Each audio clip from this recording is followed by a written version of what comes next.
بسم اللہ الرحمن الرحیم الحمدللہ والصلاۃ والسلام علی خاتم الانبیاء رب اشرح لی صدری ویسر لی امری واحلل عقدۃ من لسانی یفقہوا قولی۔ روزہ اور حقوق العباد کے حوالے سے غور کرتے وقت پہلی چیز جو ہمارے ذہن میں آتی ہے وہ یہ کہ خود روزے کا کیا تعلق ہے انسانوں کے معاملات اور تعلقات کے ساتھ۔ ہم یہ سمجھتے ہیں کہ روزہ ایک ایسی عبادت ہے جو اللہ سبحانہ و تعالیٰ کا حق ہے اس کے بندے کے اوپر، یعنی ایک بندہ اپنے رب کے حضور اپنی بندگی کے اظہار کے لیے، اس بات کے اظہار کے لیے کہ وہ کس طرح سے اپنی پسند ناپسند کو مالک کی پسند ناپسند کے مطابق کرنا چاہتا ہے، اس پورے ماہ کے عرصے میں شعوری طور پہ کوشش کرتا ہے کہ اپنے سارے معاملات کو اللہ تعالیٰ کی بندگی اطاعت میں لے آئے۔ لیکن کیا روزہ صرف ایک ایسی عبادت ہے جو اللہ کے لیے ہے، یا اس کے اثرات، اس کے وہ تمام نتائج جو زندگی میں مترتب ہوتے ہیں ان کا کوئی تعلق اللہ تعالیٰ کے بندوں کے ساتھ بھی ہے؟ ہم چاہیں گے کہ آئندہ چند لمحات میں اس پہلو پر خاص طور پر غور کیا جائے۔ اس حوالے سے پہلی چیز جو میں آپ کے سامنے رکھنا چاہوں گا وہ یہ کہ روزہ ایک ایسی عبادت ہے جو محض ایک فرد کی عبادت نہیں ہے، بلکہ اس میں وہ بہت سے افراد شامل ہیں جو خاندان میں اور معاشرے میں پائے جاتے ہیں۔ اس لیے اس عبادت کا صحیح طور پر کرنا اسی وقت ممکن ہے جب اللہ رب العالمین کے ساتھ ساتھ جن لوگوں سے ہمارا تعلق اس مہینے میں پیدا ہوتا ہے ان کے حقوق کو بھی ادا کیا جائے۔ مثال کے طور پر ایک شخص چاہے ذات میں منفرد ہو لیکن وہ ایک خاندان کا حصہ ہے، اگر وہ روزہ رکھتا ہے، اگر وہ چاہتا ہے کہ اللہ کی عبادت کرے تو یہ کام اس کا انفرادی کام نہیں ہے۔ وہ الگ صبح اٹھتا ہے،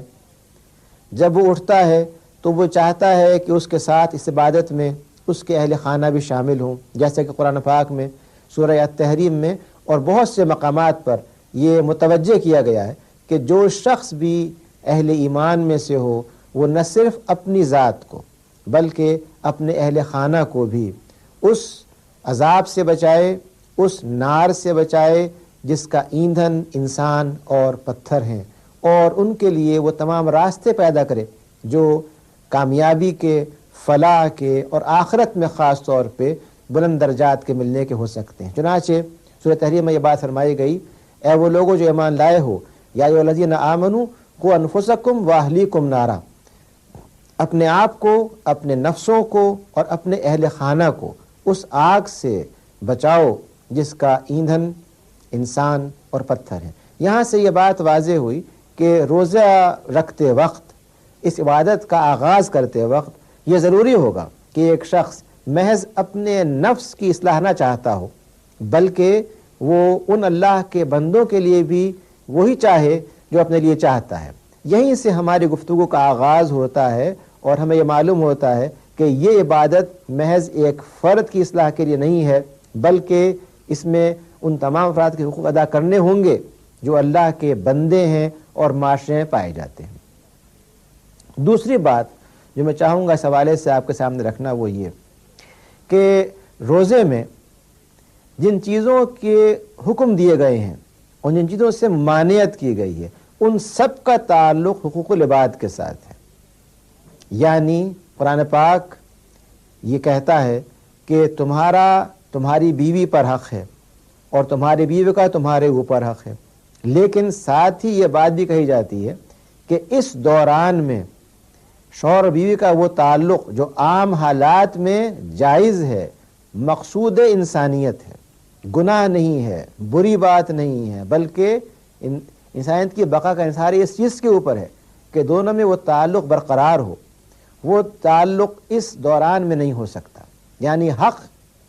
ری ڈیفائن کیا جا رہا ہے اور یہ بتایا جا رہا ہے کہ لازمی طور پہ شوہر کا حق بیوی پر ہے اور بیوی کا حق شوہر پر ہے، لیکن اس کے لیے کون سا وقت مناسب ہوگا، وہ کس وقت کس طرح سے کیا جائے گا۔ اسی حوالے سے قرآن پاک یہ بات بھی سمجھاتا ہے کہ روزے کے دوران ایک شخص مکمل طور پہ اللہ تعالیٰ کے وجود کے احساس کو سامنے رکھتے ہوئے اپنے معاشرے کے افراد کے ساتھ وہ رویہ اختیار کرے جو بھلائی کا رویہ ہے۔ ایک حدیث شریف میں ہمیں متوجہ کیا گیا ہے کہ ایک شخص اپنے ملازم پر روزے کے دوران بوجھ کو ہلکا کرے۔ عام طور پہ جب افراد کو ملازم رکھا جاتا ہے تو یہ بتا دیا جاتا ہے کہ آپ کو فلاں کام کرنے ہوں گے۔ اگر آپ ایک ملازم رکھ دیں، اس کا کام یہ ہے کہ آپ کے لیے کھانا بنائے، ایک کا کام آپ کا تحفظ کرے، ایک کا کام آپ کے کھیت میں کام کرے اور غلے کو لاد کر کے لے کر کے آئے، تو یہ چیز اس کے علم میں ہے، اس بنا پر آپ نے اس کو ملازم رکھا ہے۔ لیکن رمضان کے دوران محض اللہ کے لیے، محض اس عباد کے اللہ کے بندوں کے حقوق کی ادائیگی کے لیے اگر اس میں نرمی کی جائے تو اس سے جو محبت پیدا ہوگی، جو تعلق پیدا ہوگا اور معاشرے میں جو توازن پیدا ہوگا وہ بے مثال ہوگا۔ چنانچہ اللہ کے بندوں کے حقوق کے حوالے سے خاص طور پہ حدیث شریف متوجہ کیا گیا ہے کہ اپنے ملازم کو رمضان کے دوران مشقت میں نہ ڈالو، اس کے اوپر بوجھ کو کم کیا جائے، اور جو لوگ ایسا نہیں کرتے ان کے بارے میں متوجہ کیا گیا ہے کہ یہ اسلام کی اس روح کو، عبادت کے اس مقصد کو پورا نہیں کر رہے۔ حقوق العباد کے حوالے سے یہ بات بھی ہمیں ملتی ہے کہ اللہ سبحانہ و تعالیٰ اور اس کے رسول یہ چاہتے ہیں کہ روزے کے دوران ایک شخص اپنے پڑوسی کے حقوق کو پورا کرے، جس میں خاص طور پر یہ چیز کہ اس کو مدعو کیا جائے، اس کے ہاں افطاری بھیجی جائے، اس کے ساتھ اس رشتے کو استوار کیا جائے جس کے بارے میں حدیث میں فرمایا گیا ہے کہ اگر ایک شخص کا پڑوسی بھوکا سوتا ہے تو یہ اس کے ایمان نہ ہونے کی علامت ہے۔ یعنی ایمان کی علامت یہ ہے کہ ہمیں یہ معلوم ہو کہ ہمارا پڑوسی کس حال میں ہے۔ یہ حق جو پڑوسی کا ہے روزے کے دوران اور بھی زیادہ بڑھ جاتا ہے، کیونکہ روزہ وہ شعوری کوشش ہے جس میں ہم اللہ سبحانہ و تعالیٰ کے دیے ہوئے احکامات کو بدرجہ کمال نافذ کرنا چاہتے ہیں۔ مشاہدہ کر کے دیکھیے ہمارا جو روزمرہ کا معاملہ ہے وہ کیا ہے۔ کیا فی الواقع ہم اپنے روزمرہ کے معاملات میں اپنے پڑوسیوں کو وہ اہمیت دیتے ہیں؟ کیا ہم میں سے بہت سو کو یہ معلوم ہے کہ ہمارے پڑوس میں جو لوگ بس رہے ہیں ان کے حالات کیا ہیں؟ ہم دور سے یہ دیکھ کر کے کہ ایک شخص صبح 8 بجے یا 7 بجے اپنے گھر سے نکلتا ہے، اچھے خاصے لباس میں ملبوس ہے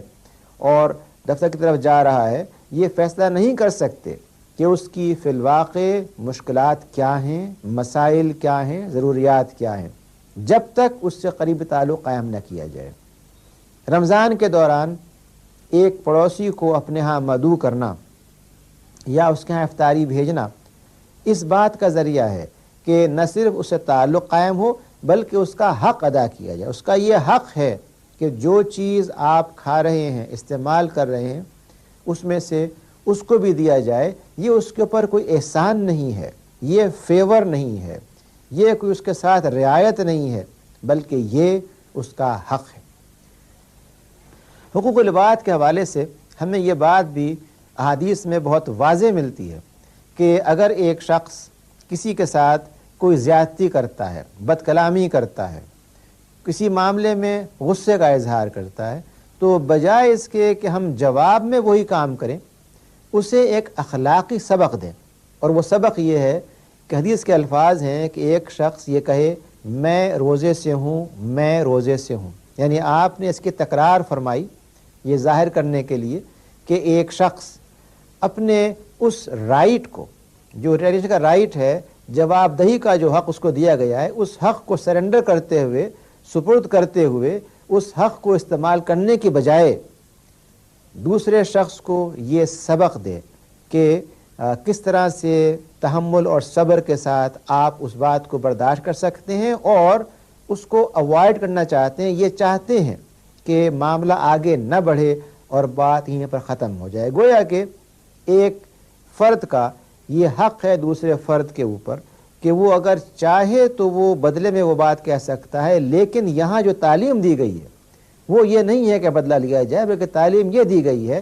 کہ اللہ کے اس بندے کے ساتھ بھی جو تمہارے ساتھ زیادتی کر رہا ہے تم زیادتی نہ کرو، اس کو بھلائی کے ساتھ اچھے الفاظ میں یہ پیغام پہنچا دو کہ تم اس سے جھگڑا کرنا نہیں چاہتے۔ یہ وہ امن، دوستی اور بھلائی کے ماحول کو پیدا کرنے کا نظام ہے جو روزے کے ذریعے قائم کیا جاتا ہے، اور جس میں اگر ایک شخص تربیت پا جائے،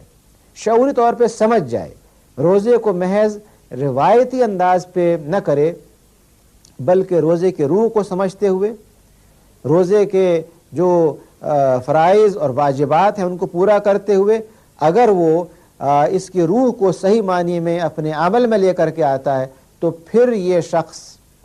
معاشرے کے اندر ایک ایسی خیر کی بنیاد قائم کرے گا جو ایک چھوٹے سے پودے کی طرح سے ہے،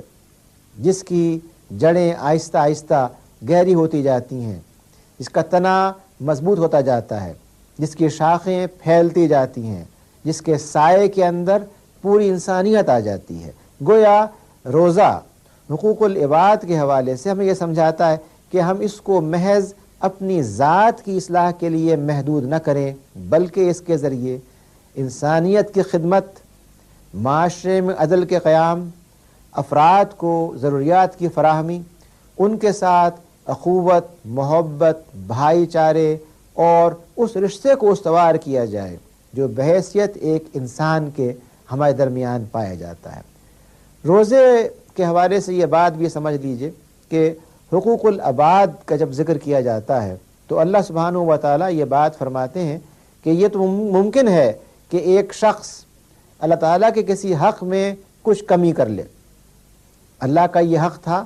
کہ وہ اس کا شکر ادا کرتے ہوئے اللہ صبح اس کے حضور حاضر ہو، مسجد میں جا کر کے اپنی بندگی کا اظہار کرے، اطاعت کا اظہار کرے، کسی بنا پر وہ یہ نہ کر سکا۔ لیکن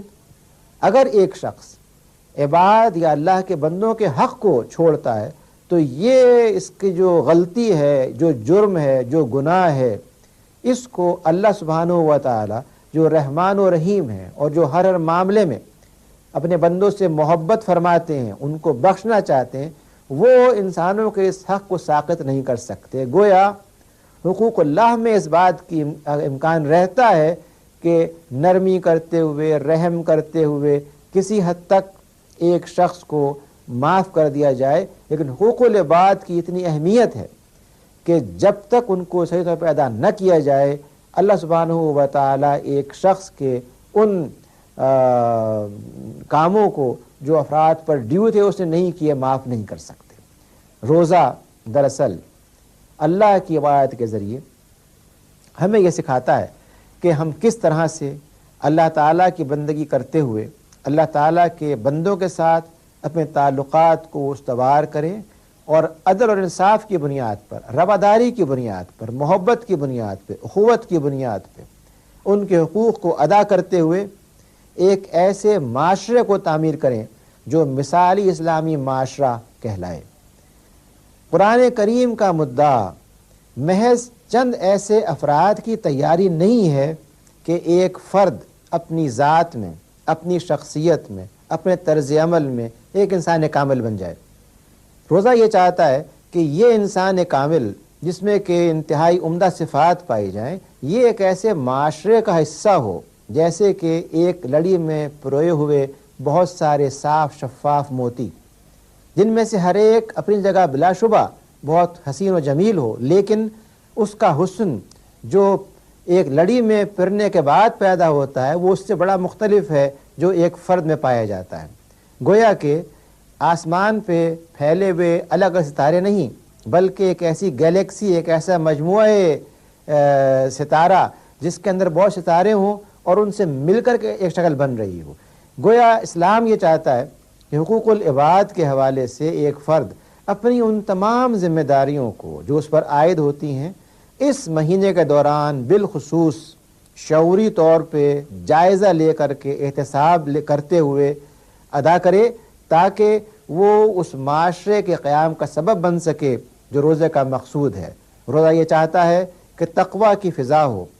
تقوی کا ماحول ہو، تقوی کی شخصیت ہو، تقوی کی زبان ہو، تقوی کی ظاہری شکل و صورت ہو، ہر چیز چاہے وہ انسان کا ظاہر ہو یا اس کے اعمال ہو، ان سب میں اللہ سبحانہ و تعالیٰ کے حاکمیت کا اظہار ہو، بندگی کا اظہار ہو، اور اس غرض کے لیے حقوق العباد کو بنیادی اہمیت دی گئی ہے۔ اللہ تعالیٰ سے دعا ہے کہ ہمیں حقوق العباد کے حوالے سے ان کو پورا کرنے کی توفیق دے اور اس معاشرے کی تعمیر میں اپنا حصہ ادا کر سکیں جو اسلام کا مقصود ہے۔ وآخر دعوانا الحمدللہ رب العالمین۔